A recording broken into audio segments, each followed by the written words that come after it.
What is going on, everybody? This is Michael Williams from Cartoon Universe, and today I wanted to give a trailer breakdown / my initial thoughts on the new Pokemon Generations trailer. If you're not sure what Pokemon Generations is, I definitely recommend checking it out. It's basically going to be a new mini-series based on the main story of the game, so that's everything from Red and Blue all the way to X and Y, and it looks so amazing. It's going to be a mini-series. Every episode is going to be 3 to 5 minutes long, and there are going to be 18 episodes running from actually tomorrow, Friday, September 16th, all the way through December, I believe it was 23rd.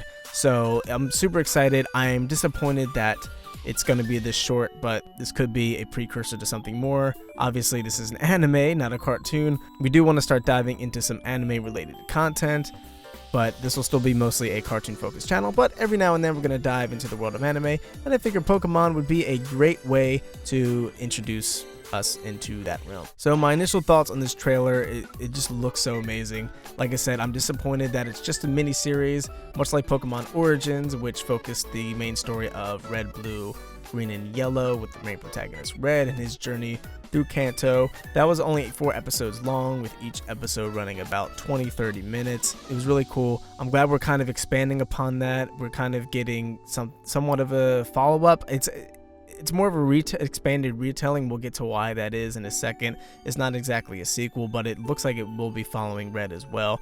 But it looks like the Pokemon Company may just be realizing that the older audience wants something more in an anime. We want a more mature storyline, more grounded, more epic, something just a little bit darker.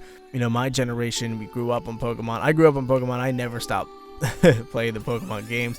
But my generation, for the most part, people in their 20s, maybe even late teens, even early 30s, they grew up on Pokemon in the 90s when it was really hot. It was Pokemania and Generation 1 with Red and Blue and Yellow. They may have followed up with Gen 2, but once Gen 3, 4 started coming around, it started dying down, and the younger audience started taking it over. And obviously, there's still a huge demand in the adult market for Pokemon, bigger than ever, really, especially thanks to Pokemon Go. But even before then, we had your adult Pokemon fans like myself that followed the games, because the games actually did have a relatively mature storyline that was very well written. Whereas the anime has been going for about 20 years almost, and nothing's really happening. Ash is still 10 years old. He's still making dumb decisions. Team Rocket's still trying to catch this Pikachu, and it's just getting really silly, really ridiculous, and really repetitive.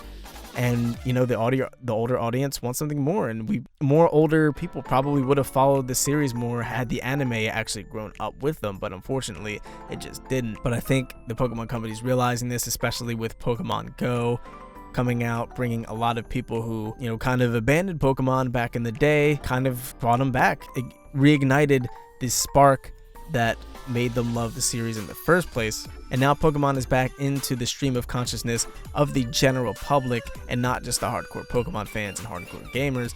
So this would be a great time to introduce a more mature anime, and I think along with Pokemon Origins, Pokemon Generations might just be a precursor to a greater series that will actually have full-length episodes and full-length seasons. I can see this going on Netflix. Like I said, something just a little more mature, a little more gritty, and something that will just catch the eye of more adults. But with that being said, obviously I'm very excited for this mini-series, even if it's just a mini-series, and I wanted to kind of break down what I think is going on in the trailers and what we pretty much know is going on in the trailers. So let's get started. So initially we get a bird's eye view, something very mysterious. We see basically a blue light coming out of a huge gaping hole into some region. It looks like Unova, based just on the layout, and it looks like the giant chasm where you fight Kyurem. Some people were saying it was the ultimate weapon from X and Y. I don't think that's the case, because the ultimate weapon did not look like that, and that doesn't really look like Kalos. I could be wrong, but I'm pretty sure that this is the giant chasm where you do fight Kyurem,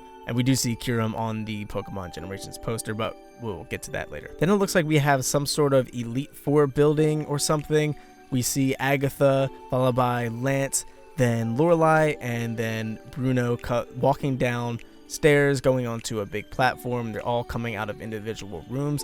I don't know if this is their Elite Four rooms and there's like a secret door where they can walk down. This might be some sort of meeting room. This place looks pretty familiar. It kind of reminds me of Pokemon Coliseum, I think, but I feel like I've seen this place before in a Pokemon game. If you do remember what this is, let me know, but it definitely doesn't look like the traditional Elite Four rooms. It doesn't look like the Champion Room or anything like that, so this looks like some sort of Elite Four meeting place or something along those lines. And of course we see the 3 legendary beasts of Johto, which means our protagonist will probably be running around trying to catch them in one episode or something like that. We might see Usain. We have no idea, but that was pretty self-explanatory. Then this one's really interesting. We see Red encountering Zygarde. Now, Zygarde, if you don't know, is a Generation 6 Pokemon. He's from X and Y. This is his 100% form. He's very complicated. Definitely look him up. But he basically has different forms with different percentages and everything, and he is an X and Y. And what's really interesting about this is that we see Red with Zygarde, and Red is the protagonist from Red, Blue, and Yellow. So I'm assuming this means our main protagonist for the series is going to be Red. I don't think we'll be seeing any protagonist change depending on the regions. You know, I don't think we'll be seeing Ethan in Generation 2. I don't think we'll be seeing Brendan or May in Generation 3 or anything like that. And obviously it doesn't look like we're seeing Callum or Serena in Generation 6 for X and Y. It looks like Red actually traveled to Kalos, most likely. And as we know, Zygarde plays a huge role in the Pokemon universe. We don't quite know what that's going to be yet. He was in X and Y, but he didn't have much of a role story-wise, but we know he's going to play a pretty pivotal part in Sun and Moon, ironically enough, which is weird. I don't think they've ever done that before. But very interesting. Zygarde's very mysterious Pokemon, and it would make sense for Red to encounter him, and especially with Sun and Moon coming out, it would be great promotion for that game. But yeah, I'm assuming Red is in Kalos. I don't think Zygarde's in Kanto. I highly doubt that's the case, so yeah. Then we see Giovanni in his Generation 4 attire from Heart Gold and Soul Silver, where you can actually fight him during a Celebi event, which is kind of a time travel-y thing or whatever, but this is what he's wearing during Generation 2 after Team Rocket is disbanded, and Red has basically inspired him, and Giovanni basically explains how he lost himself over the years with the money and business, and he's basically a mob boss. So he leaves Team Rocket, disbands them, but Team Rocket's still sticking around. They're trying to contact Giovanni, and Giovanni's in hiding, so that's probably what we're looking at here. We don't know if he's going to have any actual interaction with Red or anything like that, but definitely very interesting. We also see Red picking up a Pokeball as if he's just captured a new Pokemon. He's shrouded in shadows for some reason. I don't know why this is. It could be alluding to Generation 2, where he's sort of this mysterious boy atop Mount Silver, and he doesn't really talk or anything. I don't know why, but it's not much of a mystery who Red is. It's very obviously Red. I don't know why they're not showing his face. Very strange. But yeah, this is more evidence pointing towards him being the main protagonist. Then we see Looker, who is basically directing a SWAT team, which is super, super interesting. If you don't know Looker basically, he debuted in Gen 4. I think it was Platinum. I don't think he was in Diamond and Pearl. It was in Platinum. And he was basically trying to stop Team Galactic from wreaking havoc in Sinnoh and the greater universe as a whole. And he came back every generation since. He was in Black and White, where he was looking for the 7 Sages. He was in X and Y. He was trying to arrest Xerosic. So he's been in every generation since. He was also in Omega Ruby and Alpha Sapphire. He's been in every generation since Platinum, and he's a very interesting character. He's a recurring character. So it would make sense for him to be in something like this. And he's basically directing what is a Pokemon SWAT team, which is so sick. We have Machamp being a thug, crashing through this wall. Really awesome. We see an Arcanine. We don't know exactly what he's doing. It's possible that he's looking for a Team Galactic. It's also possible that we could be getting some Team Rocket interaction, which would be really, really cool. I would love to see Looker interact with Team Rocket in some way, or be trying to find Team Rocket doing something. But it could be literally anything. Then we see Red and his Pikachu in a coal mining cart, which is interesting, and they're being basically hunted down by a Noivern. More evidence pointing towards Red actually traveling in Kalos, especially since this looks just like Terminus Cave from X and Y because of the coal mining cart and everything. It's really cool that they're kind of alluding to Ash and Pikachu. Red's Pikachu is basically out of his Pokeball right now. I doubt he's going to stay out of his Pokeball, but Red did have a Pikachu in the games in Gold, Silver, and Crystal. So this is really cool to see. And again, it's really cool to see Red interacting with the newer Pokemon, because that's not something we ever really thought we'd see, at least not in anime form. We see Pikachu fighting, assuming that's still Noivern. Really great animation. Then we see something really nostalgic, Dragonite versus the shiny Gyarados from Generation 2 in the Lake of Rage. This is most likely Lance's Dragonite since he was relatively involved in that whole story arc. It could be Red's Dragonite because Red is caught all the Kanto Pokemon, so that's a possibility as well. But this is a really cool thing to see. Then we see Blue versus Lance. Now what's really interesting about this, as I said, this is similar to Origins in animation style and everything. And a lot of people are assuming that it's a sequel, but why would Blue be challenging Lance again? That's very curious, especially since Blue becomes a gym leader by Generation 2. So we see Blue fighting Lance with his Blastoise, and he's actually in his Fire Red Elite Green outfit as opposed to Origins, where it was just kind of an original new outfit, sort of based on the first gen games, but now it seems like it's more based on Generation 3. We've never actually seen Blue on his own journey, so that's actually kind of cool that we might actually get to see his perspective of things on how he actually conquered the Elite Four. Then we see Claydol versus Heatran in what I'm assuming is Stark Mountain from Sinnoh in Generation 4. This could be Steven Stone's Claydol, maybe? I don't think Steven played any role in Heatran, but as we can see, there seems to be an amalgam of all the generations in this miniseries. We don't know if it's going to be related. Could be Red's Claydol, could be even Lucas or Dawn's, maybe they're involved in some way, but it's most likely Red's Claydol. He's trying to catch Heatran, something like that. It could be someone entirely different. Then we see a pretty forgettable character from Generation 4 of Diamond, Pearl, and Platinum. We see Cheryl with her Chansey. If you don't remember Cheryl, you basically teamed up with her. Diamond, Pearl, and Platinum had a few team up missions where you would kind of join forces with another trainer in a certain predicament, and usually Team Galactic related, and you would basically do double matches with them. So you see her with her Chansey. She specialized in HP heavy Pokemon, so obviously Chansey makes sense. I'm assuming they're in Eterna Forest. That's where you see her in the games. There's no Haunter there. I think there are Ghastly and Mischievous. There's like the only ghost types, but Haunter's the evolved form of Ghastly, so it makes sense. I don't know why Haunter's this huge, but very interesting, very interesting. Then we see Blue's Pidgeot bodying Bruno's Machamp, obviously because flying type is stronger than fighting, again alluding to the most likely scenario that this is a retelling of the Pokemon story. This is not a sequel to Origins. This is completely separate. This is basically Blue's perspective of taking on the Elite Four while Red is, fighting Giovanni or whatever he's doing. And we know Blue was always ahead of Red, so this is like before Red actually gets to the Elite Four, and we get to see Blue's perspective on that. Then we get a quick shot of Regigigas in Sinnoh. Really cool. Not much to say there. It looks like Red or whoever is going to try to catch Regigigas, which is awesome. And then we finally see Red coming into the Champions Room in Kanto at the Elite Four, and Blue's like, oh, you finally made it, all blue-like and stuff. So again, pretty much confirmation that this is a retelling of the Generation story. What most likely is going to happen, since we already saw Red's perspective, we'll probably get Blue's perspective. We'll see we'll see Blue pretty much trampling through the entire Elite Four, and then we'll finally see Red entering that door, and then Blue challenging him. It'll probably, I don't know if we're going to see that fight again. Like I said, we already saw it in Origins. Maybe they'll just change it up a bit. Maybe Red has different Pokemon, or maybe Blue has different Pokemon, maybe both. We have absolutely no idea, but definitely interesting nonetheless.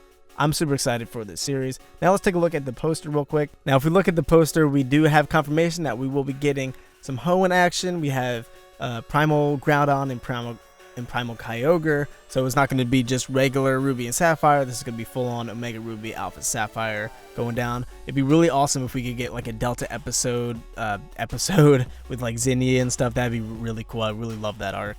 Then we see Ho-Oh to the right, again alluding to Gold, Silver, Crystal, or I guess technically Heart Gold, Soul Silver. And then behind Ho actually is what looks to be the Spirit Pillar, which will probably play a role with Giratina, who's right behind right under Ho-Oh, Dialga, Palkia. We'll probably see pretty much every legendary. Who knows if this is gonna play a part with Arceus? We have absolutely no idea at this point. Then right below there we see Kyurem, again adding to the evidence that the beginning is actually the giant chasm. Then we see a really awesome shot in the middle with 3 villains. We have, or 4 villains, I guess 4.5 villains. We see Lysandra, Giovanni, Cyrus, and Ghetsis, and then N all around Looker. Of course, Looker is known for trying to stop the domestic terrorist organizations. With Lysandra, we have leader of Team Flare, so we'll be getting some ultimate weapon action. Then we have Giovanni. Now, Giovanni actually looks, pretty evilish.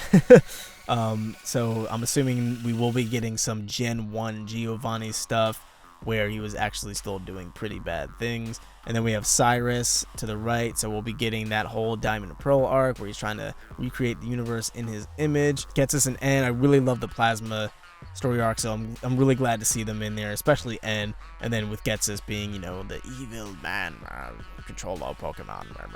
But interestingly enough, Cyrus and Lysandra actually have relatively similar goals, so I wonder if they might actually be teaming up, or they could be clashing because they have similar goals but different.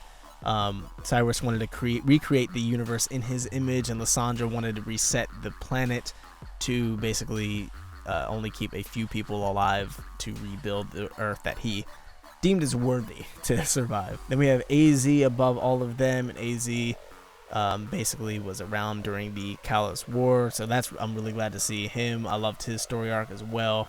So we'll be getting a lot of stories. Then we see obviously Zygarde to the bottom left hand side, so we already knew he was going to be in there. So it looks like we're going to get a lot of really cool story arcs here. It looks like it's going to be very legendary focused, most likely very legendary and team organization focused, but I really hope we get to see some interaction between the different villain teams, because we never have, other than Aqua and Magma, which they were in the same game anyway.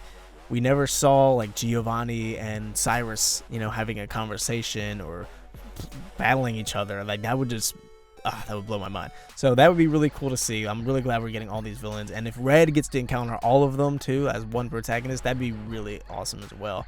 But yeah, that pretty much covers it. I'm super excited for Pokemon Generations, if you can't tell. This has a lot of really great moments, it looks like, from the games, and I really hope, guys, go support this series. Check it out, give it the views. It looks like it's going to be successful because the trailer already has over 1 million hits. Pokemon Origins was successful as well, and obviously Pokemon is, like I said, in the stream of consciousness of the general public. So it looks like we're going to be I really hope this leads into something more. I really do, because we're overdue. Maybe we could actually see some Ore region one day. Maybe we'll get like an Ore series. I doubt it, but this is enough. I will definitely take this. So hopefully this is a sign of greater things to come for the Pokemon animated multiverse, if you will. But that pretty much covers my thoughts on the trailer, what I think is going to go down, and as well as the poster. But let us know what you think. Are you excited for the series? Do you want to see a longer series? Anything that I said you think is correct? Anything you think is completely wrong? Let us know in the comments down below. I'd also like to give a special shout out to all of our patrons. Thank you so much for your support. If you would like to support us, get some awesome rewards, help us make even greater content, go ahead and click that Patreon link at the end of this video. And also don't forget to follow us on Twitter, and go ahead and follow my Twitter too. I'd really appreciate that. But anyways, guys, I've been Michael Williams. Thanks so much for watching Cartoon Universe, and we will see you in the next video. Peace.